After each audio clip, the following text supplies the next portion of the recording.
अस्सलाम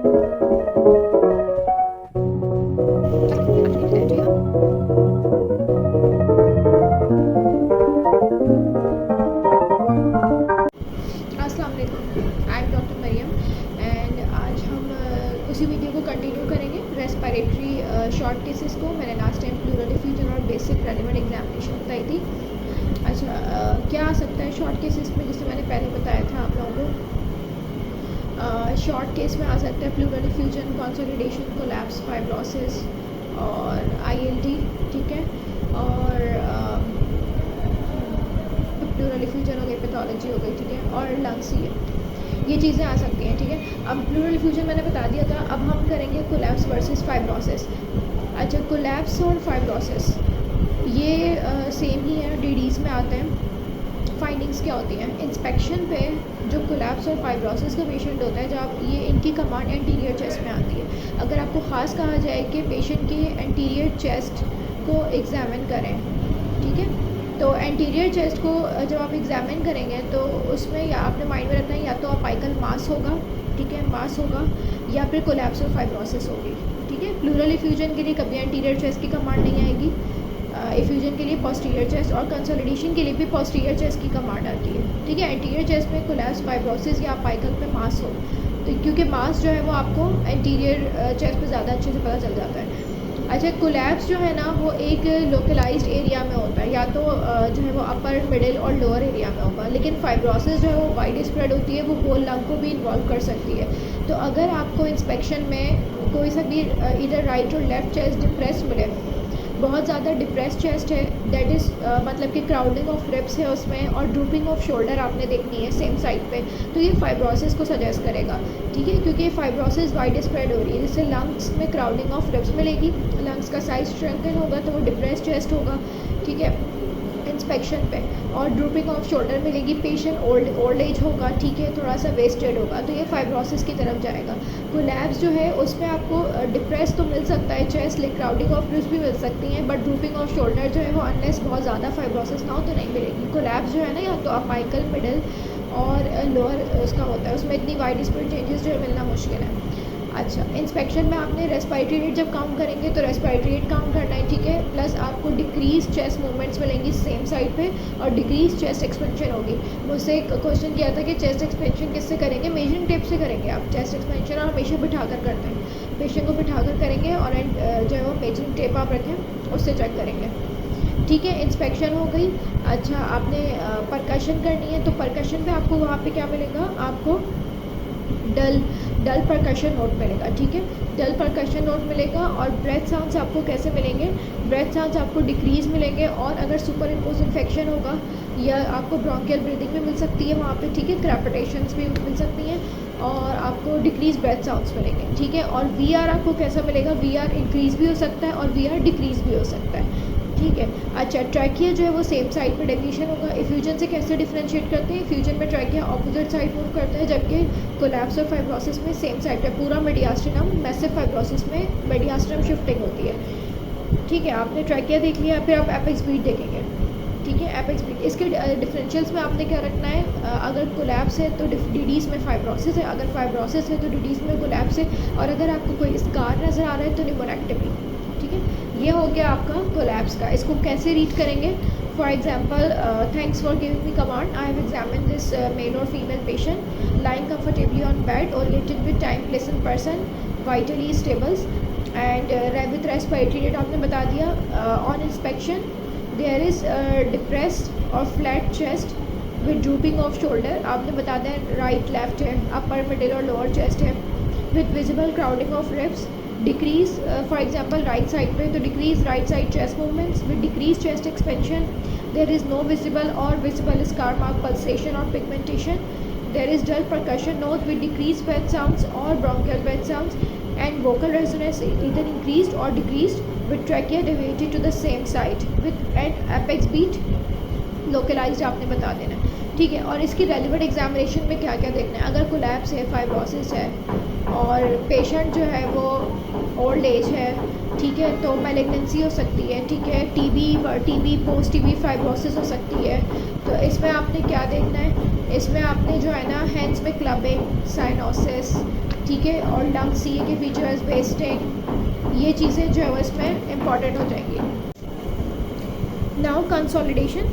अब कंसोलिडेशन में क्या फाइंडिंग्स होंगी कि आपने बताया कि जी पेशेंट का रेस्पिरेटरी रेट ये है। कंसोलिडेशन के साथ पेशेंट फेब्राइल हो सकता है, तो अगर आपको लगे कि पेशेंट फेब्राइल है तो इट्स बेटर कि आप उसका थर्मामीटर से टेम्परेचर चेक करें। ठीक है, normal shape of the chest होगी, कोई visible pulsation, scar mark, pigmentation नहीं होगी। हाँ, अगर पेशेंट को कंसोलिडेशन है तो प्लूराइजी की वजह से रिस्ट्रिक्टेड चेस्ट मूवमेंट्स हो सकती हैं। ठीक है, डिक्रीज चेस्ट एक्सपेंशन हो सकती है सेम साइड पे, वुडी डल परकशन नोट होगा और ब्रोंकियल ब्रेथ साउंड्स होंगे। ठीक है, जब ब्रोंकियल ब्रेथ साउंड्स का आपने एरिया बताना है, लोकलाइज करना है उसको कि अपर पे है, मिडिल पे है, लोअर पे है, क्योंकि पूरे लंग में तो ब्रोंकियल ब्रीदिंग नहीं हो सकती, कोई लोकलाइज्ड एरिया होता है। इंक्रीज वीआर होगा। ठीक है, अच्छा इसको कैसे बोलेंगे कि for example my patient is this with respiratory rate and normal shape of the chest, no visible pulsation, scar mark, pigmentation, restricted chest movements and decreased chest expansion with woody dull percussion note and bronchial breath sounds at area। ठीक है, और कफ जो है ना, फिर जो आपको bronchial breath sounds मिलेंगे तो आपने पेशेंट को कफ करवाना है। कफ पे आपने देखना है कि वो जो क्रेपिटेशंस है वो ऑल्टर्ड हो रही है, नहीं ऑल्टर्ड हो रही, तो ब्रोंकियल ब्रेथ साउंड्स में वो ऑल्टर्ड नहीं होती। ठीक है, फिर आपने बोलना है कि क्रेपिटेशंस हैं जो कि which do not altered on coughing. ठीक है, फिर आपने ऑस्कल्टेशन पे प्लूरल रब भी आपने के बाद पे कमेंट करना है। ठीक है, ट्रैकिया सेंट्रल होगा, एपेक्स बीट लोकलाइज्ड होगी। इसके डिफरेंशियल्स में आपने लंग एब्सेस बताना है। ठीक है, और ब्रोंकाइटिस, ये कंसोलिडेशन के डिफरेंशियल्स हैं। अब आईएलटी में आपने बताना है कि patient is in respiratory distress, हो सकता है। ठीक है, विद इंक्रीज रेस्पिरेटरी रेट और यूजिंग हिज और हर असेसरी मसल्स। ठीक है, normal shape of the chest, decrease chest expansion हो सकती है, सिमेट्रिकल, रेजोनेंट परकशन नोट होगा। ठीक है, और वेसिकुलर ब्रेथ साउंड्स भी हो सकती है with prolong expiration and bilateral basal and inspiratory crepitations. Fine crepitations आपको मिलेंगी बायलेटरल बेसिस पे। आईएलडी में आपको कैसी पिक्चर मिलेगी कि या तो फीमेल होगी मिडिल एज, ठीक है, या अगर मेल भी होगा तो थोड़ा सा डिस्नेक होगा, और बायलेटरल बेसिस पे फाइन बिल्कुल क्रैपिटेशंस होंगी जो ऑल्टर्ड नहीं होंगी कफ करने पे। कैसे डिफ्रेंशिएट करेंगे सीसीएफ पे कि सीसीएफ और हार्ट फेलियर की ऑल्टर्ड हो जाती हैं, इनकी ऑल्टर्ड नहीं होंगी। ठीक है, और नॉर्मल वेसिकुलर ब्रीदिंग होगी, नॉर्मल वीआर होगा। ठीक है, ट्रैकिया सेंट्रल होगा, एपेक्स बीट लोकलाइज्ड होगी। रेलेवेंट एग्जामिनेशन में अगर आपको डिफ्यूज़ इस तरह के क्रैपिटेशंस मिलते हैं फाइन बेसिस पे, तो रेलेवेंट में आपने हैंड में आपने क्लबिंग देखनी है। ठीक है, क्लबिंग देखनी है, साइनोसिस देखनी है। पेशेंट के अगर फीमेल है तो कनेक्टिव टिश्यू डिसऑर्डर्स के कोई फीचर्स हैं ये देखना है। उसको आईएलडी क्यों हुआ है, बेसिकली पल्मोनरी फाइब्रोसिस हो रही है ना पेशेंट को, तो आपने उसके कॉजेज़ को देखना है। तो कनेक्टिव टिश्यू डिसऑर्डर्स का आपको कोई हेयर लॉस, एलोपेशिया, कोई जॉइंट पेन, ठीक है, क्लबिंग, साइनोसिस, पीटल एडिमा, राइट हार्ट फेलियर के सिम्टम्स, साइंस, ठीक है, ये आपने इसमें देखना है। इसका डिफरेंशियल्स में बायलेटरल ब्रोंकाइटिस होगा तो पेशेंट एक्टिवली कफ कर रहा होगा और इस एक्सपेक्टोरेट कर रहा होगा, तो उसमें आपको ब्रोंकाइटिस के पेशेंट कफ कर रहे होते हैं, ये मिल सकता है। ठीक है, और फाइब्रोसिस, डिफरेंशियल्स में फाइब्रोसिस में भी हो सकता है, और सीसीएफ कंजेस्टिव कार्डियक फेलियर, ये इसके डीडीज हैं। अच्छा, एक और चीज़ जैसे मुझे बतानी थी कि लेट सपोज के पेशेंट, आपने देखा कि पेशेंट फाइब्रोसिस का था, ठीक है, लेकिन उसका ट्रैकिया सेंट्रल है। एक केस मैंने खुद भी ऐसा देखा था एग्जामिनेशन में कि सारी फाइंडिंग्स फाइब्रोसिस की थी बट ट्रैकिया सेंट्रल था, तो ये जो है ना जस्टिफाई नहीं हो रहा था कि ट्रैकिया सेंट्रल कैसे। तो इतना अच्छा अप्रिशिएट नहीं हुआ एग्जामिनेशन में मुझे कि लेफ़्ट साइड पे भी उसकी फाइब्रोसिस थी। एक्सरे पे देखा तो उसको अपाइकल फाइब्रोसिस थी। ऐसा भी हो सकता है कि जब बायलेटरल अपाइकल फाइब्रोसिस होगी तो ट्रैकिया सेंट्रल होगा, उसमें ट्रैकिया डेविएशन नहीं होगी क्योंकि दोनों साइड से पुल हो रहा होगा ना, तो वो सेंट्रल होगा। तो अगर आपको फाइब्रोसिस या कोलैप्स की फाइंडिंग्स में ट्रैकिया सेंट्रल मिले तो हो सकता है कि आप ये इस तरह जस्टिफाई कर सकते हैं कि इट में भी बायलैटरल फाइब्रोसिस और अपाइकल बायलैटरल अपाइकल फाइब्रोसिस, तो ट्रैकिया फिर उसमें सेंट्रल होगा। अच्छा, कोलैप्स के पेशेंट में आपको वीजिंग और ब्रोंकियल ब्रीदिंग क्यों मिल सकती है, क्योंकि कोलैप्स विद पेटेंट और ऑब्स्ट्रक्टेड ब्रोंकस हो सकता है। अगर तो कोलैप्स के साथ पेटेंट ब्रोंकस होगा ना तो उसमें आपको ब्रोंकियल ब्रीदिंग मिलेगी, वीआर इंक्रीज मिलेगा, डल नो, और अगर ऑब्स्ट्रक्टेड ब्रोंकस होगा तो उसमें डिक्रीज ब्रेथ साउंड्स मिलेंगे। ठीक है, इसको हम इस तरह कह सकते हैं कि अगर आपको कोलैप्स के पेशेंट में पेटेंट ब्रोंकस है तो वीजिंग, क्रैपिटेशंस मिलती हैं। इसका मतलब है एंडोब्रोंकियल लीजन है जो ऑब्स्ट्रक्ट कर रहा है स्मॉल एयरवेज को, could be due to secondary mass हो सकता है या म्यूकॉइड इम्पैक्शन हो सकती है। ठीक है, अच्छा अच्छा, फाइब्रोसिस का पेशेंट हो, कोलैप्स का हो, तो इसमें सुप्राक्लेविकुलर लिम्फ नोड्स की बहुत इंपॉर्टेंस है मैलिग्नेंसीज के लिए, इसमें वो देखना है। कंसोलिडेशन में अगर आपको क्रैपिटेशंस मिल रही हैं, क्रैप्स भी मिल रहे हैं, ब्रोंकियल ब्रीदिंग तो मिलती है, लेकिन अगर आपको क्रैप्स भी मिल रहे हैं कंसोलिडेशन में, तो हो सकता है ये रिजॉल्विंग नमोनिया का स्टेज हो, ठीक है। ब्रोंकियल ब्रीदिंग हो सकती है, ठीक है, ओके। नेक्स्ट है सीओपीडी। अगर सीओपीडी का केस आएगा तो उसको आप कैसे बताएंगे? सीओपीडी का पेशेंट एक तो आपने लुक वाइज देखना है, या तो कैचेक्सिक होगा या ओबीस होगा। पेशेंट डिस्निक है विथ पर्सिंग ऑफ लिप्स, ठीक है। रेस्पिरेटरी रेट आपने बताना है। Chest is barrel shape with indrawing of lower intercostal spaces on inspiration. ये आपने देखना है कि जब पेशेंट टिकेप्निक होता है ना, तो असिस्ट्री मसल्स यूज़ कर रहे हैं, आप कहाँ के यूज़ कर रहे हैं? या तो इन ड्राइंग हो रही होगी उसको इंटरकोस्टल स्पेसिस की, सुप्रा क्लेविकुलर और सुप्रा स्टर्नल रिसेशंस आपको मिल रही होंगी। वैसे इतना टिकेप्निक पेशेंट आता नहीं है। हाइपर रेजोनेंट लंग फील्ड्स होंगी, ठीक है, on both sides. Obliteration of liver and cardiac dullness. जब इतना हाइपर रेजोनेंट चेस्ट मिलता है तो आपको लिवर डलनेस नहीं मिलती और आपको कार्डियक डलनेस भी नहीं मिलती, ठीक है। वेसिकुलर ब्रेथ साउंड्स डिमिनिश्ड होते हैं, ठीक है। आपको ब्रेथ साउंड्स नॉर्मल मिलते हैं लेकिन डिक्रीज मिलते हैं और डिमिनिश भी हो सकते हैं विथ प्रोलॉन्ग एक्सपायरेशन। इस पर कमेंट करना ज़रूरी है, ठीक है। फ्यू रोंकाई आपको मिल सकते हैं और normal vesicular resonance, vocal resonance. अच्छा, इसी पेशेंट में अगर कोर्स क्रैप्स मिलेंगे, वीजिंग मिलेगी, कोर्स क्रैपिटेशंस, तो ये ब्रोंकाइटिस की तरफ चला जाएगा। और लुक में पेशेंट ओबीस हो, प्लीथोरिक हो, तो क्रॉनिक ब्रोंकाइटिस। इसके डिफरेंशियल्स में क्या आएगा? Chronic bronchitis. और अगर यही पेशेंट डिस्निक होगा और थिन लीन होगा और बिल्कुल साइलेंट चेस्ट होगा और हाइपर रेजोनेंट के साथ, तो ये एम्फाइसीमा भी हो सकता है और आप इसको क्रॉनिक सिवियर ब्रोंकियल एस्मा भी कह सकते हैं, ठीक है। अगर वीजिंग मिल रही है तो आप इसको एस्मा भी कह सकते हैं, क्योंकि एस्मा में एड्रेसिव वीजिंग ही आपको मिलती है।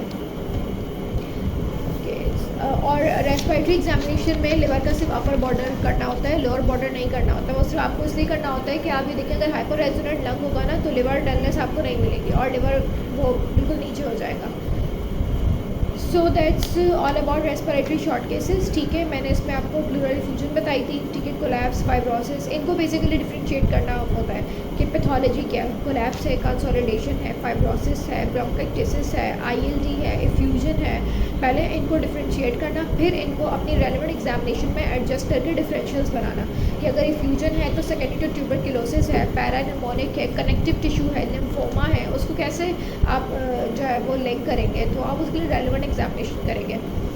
फॉर एग्जांपल कि आपने हैंड्स में क्या देखना होता है रेलेवेंट एग्जामिनेशन में, लास्ट टाइम में बताया था कि अगर आपके जहन में इन्फेक्शन है, पैरानिमोनिक है, तो बहुत लेस लाइकली है कि आपको पेरिफेरल एग्जामिनेशन में कुछ मिला, वो यंग पेशेंट्स होते हैं, तो आप उसको पैरानिमोनिक कह सकते हैं। अगर ट्यूबरक्लोसिस है तो कैचेक्सिक होगा, ठीक है। आपको लिम्फ नोड्स मिल सकती हैं, ठीक है, लिम्फ नोड्स मिल सकती हैं, कैचेक्सिक पेशेंट होगा।